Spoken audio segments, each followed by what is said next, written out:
Pew.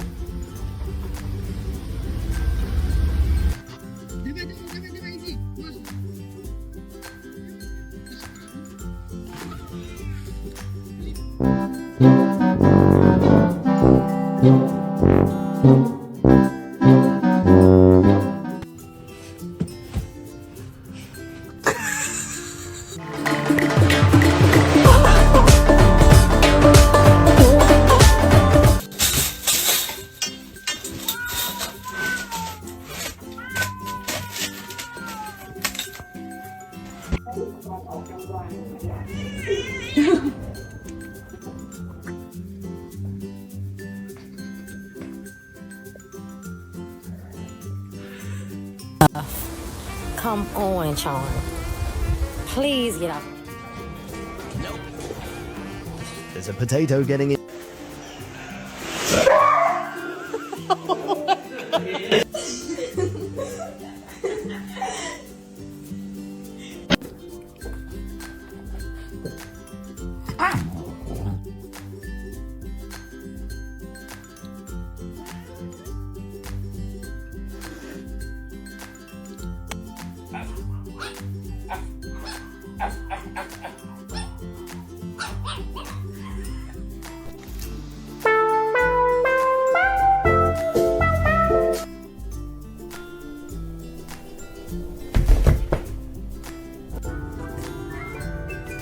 What a weird looking potato.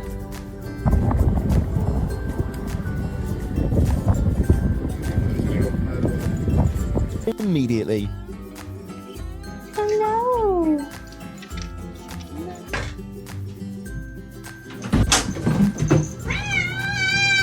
Jesus! Encouraging people to evacuate in Georgetown with the San Gabriel River cresting it more than 30 feet.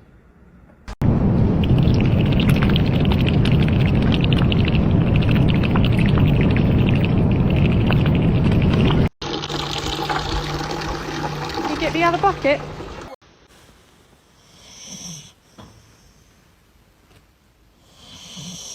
Are you being serious?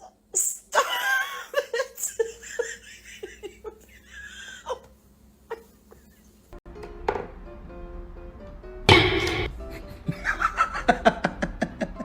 On SCN track.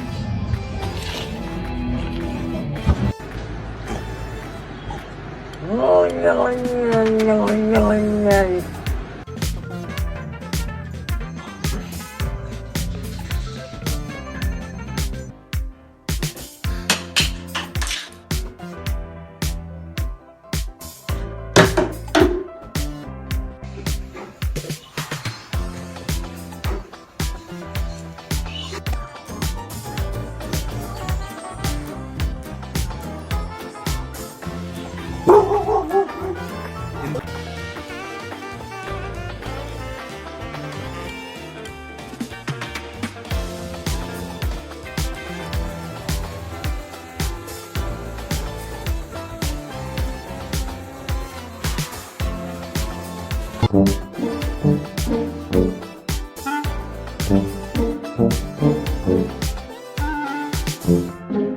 叫起来一翻身，谁懂啊？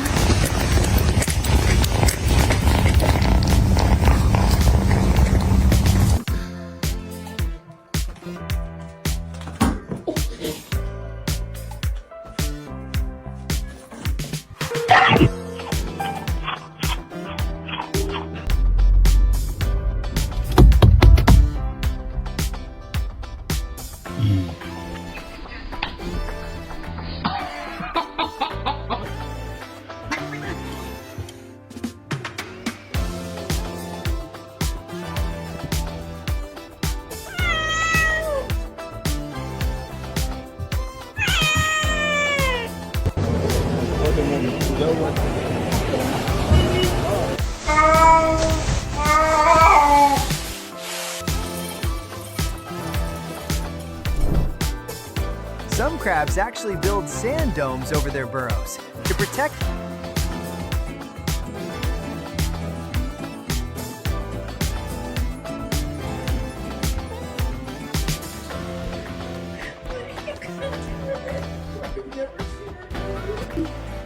Hi, baby.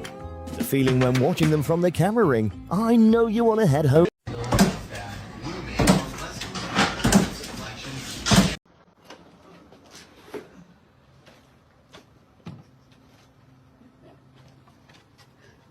Away. Don't worry, pick it up and enjoy it. Take it.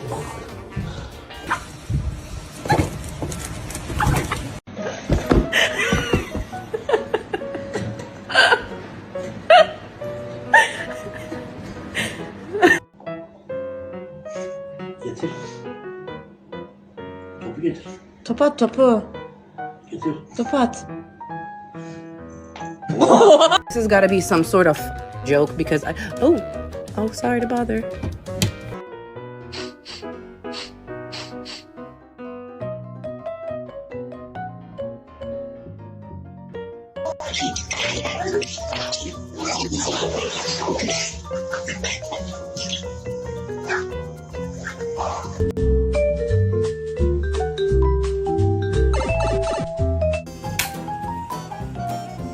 Go get it! It's gone. Go get. Oh.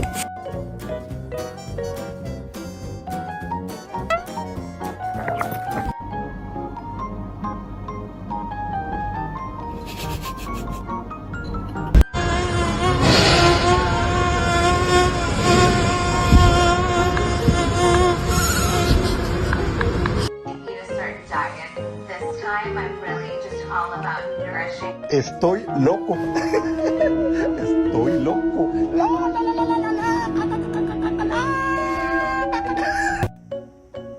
Is the cactus your best friend?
Hello everyone. Today I will tell you a story. The story is titled, An Evening When MIT Wouldn't Leave My Side. Please like and subscribe to my channel if you appreciate me. You can skip this if you don't and oppose. Like this video. Thank you very much. The story begins as follows. That evening began like many others, gently and without any special plan. The sky outside my window slowly shifted from pale blue to a warm shade of orange, as if the day itself was yawning before going to sleep. I came home carrying the tiredness of work on my shoulders, my mind still filled with unfinished thoughts, small worries, and half-written plans for tomorrow. As soon as I closed the door, I heard the familiar soft sound of paws touching the floor. MIT, my cat, was already there. He didn't run toward me or make any dramatic entrance. He simply sat near the doorway, tail wrapped neatly around his body, eyes half open but alert. It was his quiet way of saying, "You're home." I noticed. I bent down to take off my shoes, and MIT stood up slowly, stretching his back with a graceful curve that always made me smile. He walked past me, brushing lightly against my leg, leaving behind warmth and a faint sense of comfort that only a pet can give without trying. It wasn't excitement. It was familiarity. The evening air inside the house felt calm. I turned on a small lamp, filling the room with soft yellow light. MIT followed me into the living room, jumping onto the sofa as if it were part of an unspoken routine. I sat down with a deep breath, and before I even had time to fully relax, MIT climbed onto my lap. He didn't demand attention. He simply settled there, curling into a warm, living circle. His purring began quietly, like a distant engine starting somewhere far away. I placed my hand on his back and felt the gentle rise and fall of his breathing. In that moment, the noise inside my head grew quieter. I reached for my phone, but after a few seconds, I put it down again. Something about MIT's calm presence made scrolling feel unnecessary. He looked up at me briefly, his eyes reflecting the light of the lamp, then closed them again, completely trusting that I wasn't going anywhere. That was when I realized something small but important. This evening was going to be different. Not because something exciting would happen, but because MIT had decided, in his own quiet way, that he would stay close. And somehow, that made everything feel lighter already. As the evening slowly unfolded, I moved from the sofa to the desk to answer a few remaining emails. MIT followed. He always did, but tonight felt different. Instead of settling nearby, he sat right next to my keyboard, watching my fingers move as if they were performing a strange but fascinating dance. Every time I stopped typing, MIT leaned forward and touched my hand with his nose, a gentle reminder that he was still there. When I laughed softly at his persistence, he responded with a slow blink, the kind that felt like a quiet smile. Later, I went to the kitchen to prepare a simple dinner. MIT walked beside me, step for step, his tail held high like a flag of confidence. When I opened the refrigerator, he sat patiently on the floor, not begging, just watching. I talked to him without thinking, telling him about my day, about small frustrations and tiny victories. He listened without interruption, his ears twitching slightly, his eyes calm and steady. After dinner, I returned to the living room and turned on a low, peaceful song. The room filled with soft music, and MIT jumped back onto the sofa, choosing a spot close enough that our shoulders touched. I wrapped myself in a blanket, and MIT carefully climbed onto it, kneading the fabric with slow, rhythmic movements. There was something deeply comforting about those small actions. The way he adjusted himself to be close, but not demanding. The way he stayed, even when there was nothing exciting happening. Time seemed to slow down, measured not in minutes, but in purrs and quiet breaths. At one point, I stood up to get a glass of water, and MIT followed again. When I returned, he immediately reclaimed his place beside me, as if he had been guarding it. I smiled at the thought that, in his own way, MIT was taking care of me. As the night grew darker, the outside world became silent. No traffic, no voices, just the faint sound of wind against the window. MIT rested his head against my arm, his whiskers brushing my skin. I realized then that companionship didn't always come with words or big gestures. Sometimes, it came in the form of a warm body that refused to leave your side. That evening wasn't filled with excitement or adventure, but it was filled with presence. And that presence felt more meaningful than anything else I could have planned.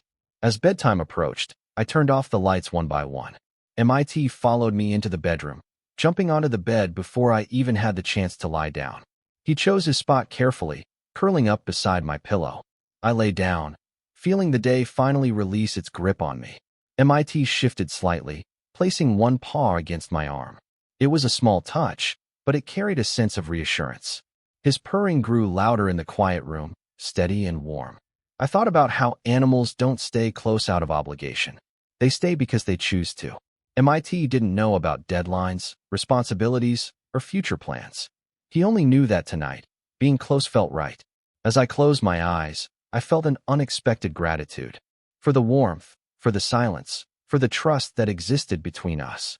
MIT didn't need me to entertain him or impress him. He simply needed me to be there. And in return, he gave me something priceless: calm, comfort, and a sense of belonging. That night, MIT didn't leave my side, not even once. And somehow, that simple fact made the world feel kinder. This quiet evening with MIT reminds us of something deeply important in modern life. Presence matters more than perfection. In a world where people are constantly busy, distracted, and overwhelmed, animals like MIT teach us how to slow down and truly connect. He didn't try to fix my problems or offer advice. He simply stayed, and that was enough. From MIT, we learned that companionship doesn't require words, and care doesn't need to be loud. Being there, consistently and sincerely, can bring more comfort than any solution. In our daily lives, We can apply this lesson by giving more genuine attention to those around us, whether they are people or animals. Spending time with pets reminds us to respect life beyond ourselves, to understand that animals feel trust, affection, and security. By treating them with kindness, patience, and love, we build a healthier relationship between humans and animals, one based on empathy rather than control. In today's fast-paced world, let us learn from MIT. Slow down, stay close, and offer warmth simply by being present. Sometimes, that quiet connection is exactly what both humans and animals need to live better, gentler lives together.